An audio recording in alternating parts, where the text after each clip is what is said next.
Vous travaillez comme biologiste pour la ville de Montréal et vous avez attrapé des perches chaudes dans le lac Saint-Louis. Et là, vous avez mesuré la longueur de chacune des perches chaudes. Il y en a 128 là-dedans. Puis là, qu'est-ce que tu fais? Si tu veux présenter les résultats à ton boss, ben tu ne présentes pas tous ces chiffres-là. On n'est pas des ordi. Alors, qu'est-ce qu'on pourrait faire? Est-ce qu'on pourrait dessiner, oups, OK, on va faire un dessin, comme on aime d'habitude. Est-ce qu'on va faire un diagramme à bande? Ben, c'est quoi le sujet ici? Ben, poisson? Non, pas vraiment. J'ai toutes des dimensions différentes. Est-ce que je vais mettre les poissons qui ont, disons, 30.6? Ben, c'est quoi? Qu'est-ce que j'ai écrit ici? Non, ça marche pas, ça. Est-ce qu'on pourrait faire un diagramme circulaire? Oh, on pourrait. Mais c'est pas vraiment le partage d'un total, parce que je pourrais ajouter d'autres poissons qui pourraient changer mes données. Et qu'est-ce que je mets ici comme catégorie? Je mets, je sais pas. Donc, diagramme circulaire, ça marche pas non plus. Est-ce que je pourrais faire un diagramme à ligne brisée? Ben, je peux mettre tous les centimètres ici, jusqu'à, disons, le plus petit, je pense, c'est 21, le plus grand, c'est à peu près, je pense, 89. Ben, qu'est-ce que je mets ici sur l'axe vertical? Parce que j'ai pas deux données, j'ai pas une relation. J'ai pas ça avec le temps, j'ai pas ça avec le temps. J'ai juste une valeur. Donc, je sais pas ce que je mets ici, alors ça marche pas non plus. Il y a juste deux types de graphiques qu'on pourrait utiliser avec toutes ces données-là. Un, ce serait le, comment t'appelles ça, le diagramme de quartile, quand on a plusieurs données comme ça, pour voir un peu la répartition. Ça, ton boss, il pourrait aimer ça. L'autre, qu'on fait d'habitude, s'appelle un histogramme. Un histogramme ressemble plus à ça ici. Donc, tu commences ici. Là, tu mets les longueurs en centimètres. Et ici, on va voir le nombre de poissons, ou l'effectif. Alors, à la place de prendre chaque valeur, il y en a trop, là. On va prendre des bacs, comme ça. Et on va regrouper toutes les données ici dans des zones, dans des bacs. Alors, d'habitude, le nombre de bacs ici, on peut aller de 5 à 10. Donc, 5 à 10, oups, comme ça. Et disons les premiers, on dit que le plus petit a 21, on va dire que ça, c'est tous ceux qui ont 20 quelque chose. Deuxième, c'est 30 quelque chose. Alors, tous ceux qui sont dans la vingtaine, dans la trentaine, dans la quarantaine, dans la cinquantaine, tu lances. Puis là, on commence. Celui qui a 30, ben, il y en a un là. Un 60, ben, je pense que c'est là. Un 40, c'est ici. Un 70. Et là, tu commences à faire des petits crochets comme ça. Et puis là, tu aurais juste là tout seul une idée un peu de la répartition. Mais c'est pas vraiment scientifique comme méthode, mais ça serait ça. Donc, on verrait quelque chose comme ça avec les longueurs ici. Mais là, je vous montre la méthode, la procédure officielle, comment faire ça. On va commencer avec, au lieu des bacs, on va commencer avec une table de valeurs. Là, on va mettre la longueur, puis on va mettre ça en classe. Pas des bacs, le bac c'est pas vraiment scientifique, mais les classes.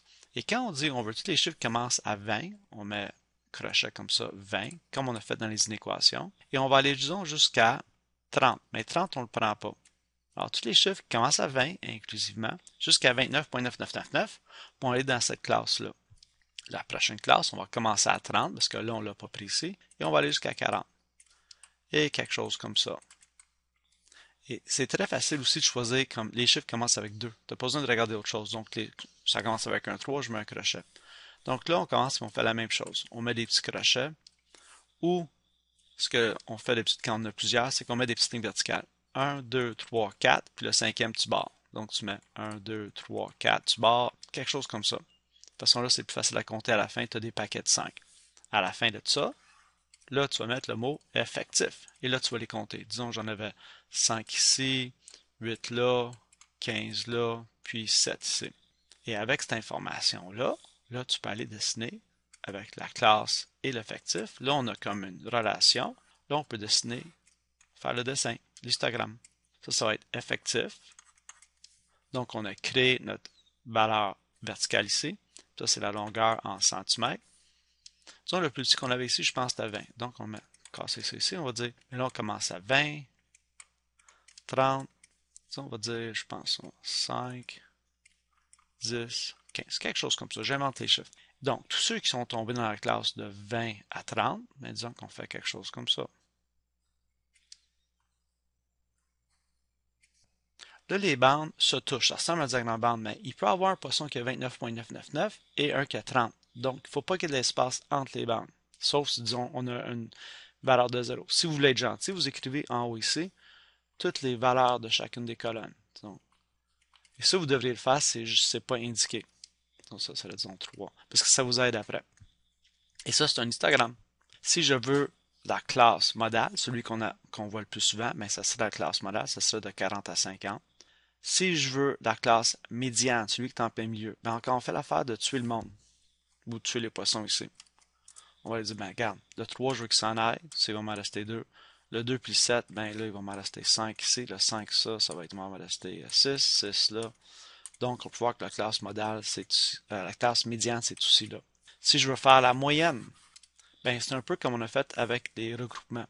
Entre le 20 puis le 30, ben on va prendre, disons, le chiffre qui représente le plus, c'est 25. Le chiffre qui représente le plus ici, c'est 35. Donc, on a combien de poissons dans cet histogramme-là? Ben, on a 43. On dit qu'il y a 43 poissons là-dedans. Donc, on fait le 25 fois 5.